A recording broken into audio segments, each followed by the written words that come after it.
इस जगह का नाम मकावा है। इस जगह पर यूहन्ना बपतिस्मा देने वाले का सिर काटा गया था। हम आपको बता दें ये जॉर्डन में वह जगह है जो आप ये सामने देख रहे हो, ये डेड सी है। मसीह में सब बहन भाइयों को जय मसीह की। हम आपको बता दें ये वह जगह है जहाँ यूहन्ना बपतिस्मा देने वाले का सिर है जो कलम हुआ था।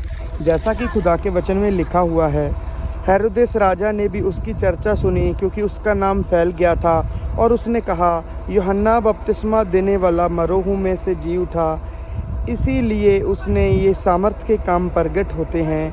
अन्य लोगों ने कहा ये एलिया है, परंतु कुछ अन्यों ने कहा भविष्यवक्ता या भविष्यवक्ताओं में से किसी एक के समान।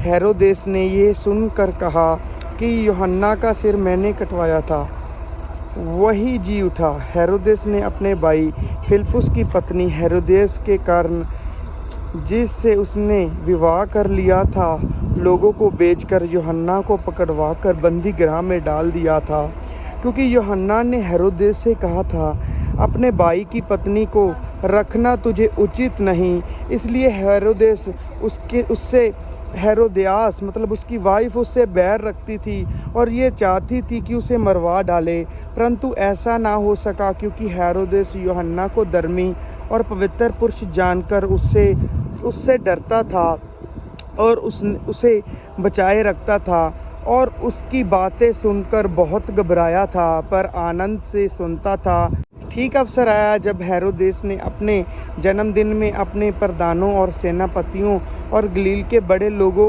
के लिए भोज किया, तो हेरोदेस की बेटी भीतर आई और नाचकर हेरोदेस को उसके साथ बैठने वालों को प्रसन्न किया।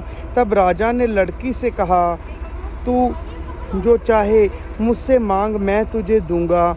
और उससे शपथ खाई, मैं अपने आधे राज्य तक जो कुछ तुम मुझसे मांगेगी मैं तुझे दूंगा। उसने बाहर जाकर अपनी माता से पूछा, मैं क्या मांगूं? वह बोली, यूहन्ना बपतिस्मा देने वाले का सिर।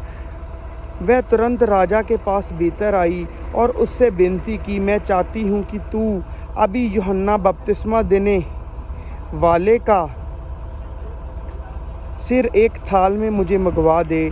तब राजा बहुत उदास हुआ, परंतु अपनी शपथ के कारण और साथ बैठने वालों के कारण उसे टालना ना चाहा। हम आपको बता दें ये वही पहाड़ी है, इसी पहाड़ी पर यूहन्ना बपतिस्मा देने वाले का जो सिर है वो कलम हुआ था। हम आपको बता दें कि हमारा ग्रुप इधर आया हुआ है। मसीह में सब बहन भाइयों को जय मसीह की।